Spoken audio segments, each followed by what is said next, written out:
मैं बस एक ही बच्ची थी ना। वो 1.5 साल की थी ना, गंदा किया उसके साथ। मेरी बच्ची को कब्र में डाल दी, ये लोग कह रहे कहानी खत्म हो गई। और फिर जब जिनाब उसको अकेली लेके जा रही थी ना रक्शे में, उसने आखिरी दफा आंख के ऊपर कर ली। एक और कराची की मासूम बच्ची दरिंदगी का निशाना बन गई। एजल जो कि अभी सिर्फ 15 महीने की थी, 19 साल का उसका कज़न और उसके साथ मज़ीद 2 और लोग थे जिन्होंने मिलकर उसके साथ ज़्यादती की। और ज़्यादती के बाद जो है वो बच्ची ज़ख्मों की ताब ना लाते हुए, दर्दों की ताब ना लाते हुए खुदा को प्यारी हो गई है। मैं उनके घर पर मौजूद हूँ, आइए उनकी वालदा से बात करते हैं कि असल हकीकत क्या है। तो चलिए मेरे साथ।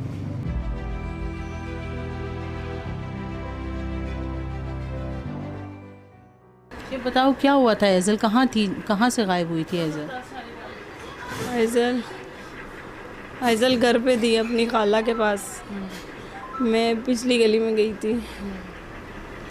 फिर वो मनान है ना जो उसका भाई बना हुआ है, वो उसको लेकर गया था चीज़ दिलाने। फिर वो उसको 25 मिनट बाद वापस भी ले आया था। मैं घर पे नहीं थी। जब वापस लाया ना, उसने उसकी खाला को दिया था। तो उसकी खाला ने ना उसको उठाया तो वो बेहोश थी। उसकी खाला को लगा वो सो रही है। उसकी खाला को ये लगा वो सो रही है, उसने उसको लटा दिया। फिर आइजल को मैं सुलाती रही, लेकिन उसने ना उल्टी की। जब उसने उल्टी की ना, मैं नीचे उसको क्लिनिक पे लेके फटाफट चली गई। उसके बाबा नहीं थे ना, तो उसने बोला ओरस दो, ओरस मैंने उसके लिए बना के रखा था। उसने नहीं पिया, उसको दर्द हो रहा था ना। वो छोटी थी ना, इसलिए उसने मेरे को बताया नहीं उसको कहाँ दर्द हो रहा है। जब मैं सोने लगी ना, मैंने उसका पैम्पर बदला, तब मेरी बच्ची यहाँ खूनो खून हो गई। उसका सब कुछ फटा हुआ था। मैं उसको लेके नीचे भागी, किसी ने मेरी हेल्प भी नहीं की। मैंने सबको बोला मुझे डॉक्टर के पास ले जाओ। तब वो मेरे हाथ में थी ना, वो सांस ले रही थी। फिर मैं उसको सर सैयद लेकर गई रक्शे। वहाँ पे उन्होंने बोला कि इसकी हार्ट बीट है लेकिन सांस नहीं है। मैंने कहा आप ऑक्सीजन लगाए ना। मैंने खुद उसको CPR दिया। मैंने कहा हार्ट बीट आ जाएगी, आप उसको ऑक्सीजन लगाए। उन्होंने नहीं लगाया। उन्होंने बोला इसको जिना ले जाओ।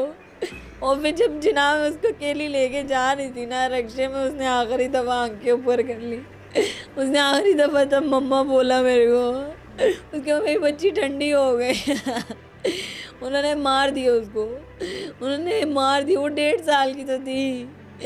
वो 1.5 साल की थी ना, गंदा किया उसके साथ। किसने किया? उसने मनान ने। और वो वहाँ लेकर आया था ना उसको कब्रिस्तान। वो उसका कज़न है उमर, वो और एक कब्रिस्तान वाला लड़का, तीनों ने मिलके मेरी 1.5 साल की बच्ची को मारा। 1.5 साल की बच्ची को मार दिया मेरी। मैं बस एक ही बच्ची थी ना। हाँ, एक ही थी वो। तो तीनों को पुलिस ने पकड़ा? नहीं ना, पुलिस ने एक को पकड़ा है, उसको भी मेरे सामने नहीं ला रहे। बाकी 2 क्यों नहीं पकड़े उन्होंने? मुझे नहीं पता, वो तो भाग गए। वो तो भाग गए ना। मुझे पकड़ के दे देना, मैं उससे पूछूंगी ना मेरी बच्ची ने कितनी दफ़ा मुझे आवाज़ दी थी, वो मुझे बताएगा। वो मुझे नहीं दे रहे ना, मुझे मिलवा रहे हैं उससे। मेरी बच्ची को कब्र में डाल दी, ये लोग कह रहे कहानी ख़त्म हो गई। ऐसे कैसे ख़त्म हो गया? मैं उसको मार दूँगी, मैं उसको मार दूँगी। मनान की एज कितनी है? 17-18 साल का है वो। तो आपने उसके साथ जाने कैसे दिया उसको? वो हमारा फैमिली मेम्बर है, मेरी फूफो का नवासा है। अच्छा। वो यहाँ पहले भी आता था, उसके अपने भी पेरेंट्स नहीं है ना, तो वो आइजल को बहन बोलता होता था। वो ले जाता था अक्सर उसको बाहर।